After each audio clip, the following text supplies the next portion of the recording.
ایک فقیر تھا ملنگ درویش، اس کی عادت یہ تھی کہ اپنے ڈیرے پہ آنے والوں کو کھلاتا، ان کو پلاتا، لیکن کو مالی آسودگیاں نہیں تھی۔ ہوتا یہ تھا کہ بعض اوقات لوگ آتے تو ادھار لے کر کے وہ لوگوں کو کھلا دیتا۔ یہ فقیروں کا مزاج ہے، تو جو بھی آتا اس کے ڈیرے سے کھاتا۔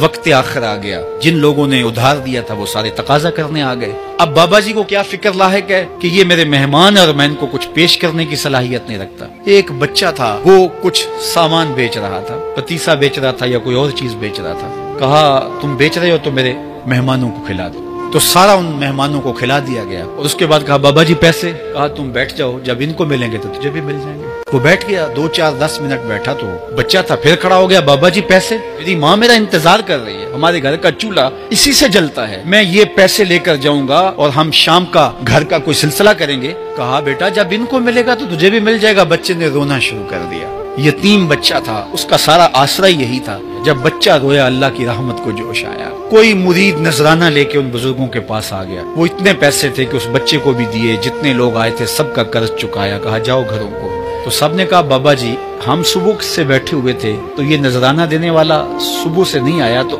اب کیسے آ گیا؟ کہا صبح سے تمہارے اندر کوئی رونے والا نہیں تھا، ایک رونے والا آیا تو باقیوں کا بھی کام بن گیا۔ بعض اوقات کسی ایک شخص کی وجہ سے باقیوں کی خطائیں بھی معاف ہوتی ہیں۔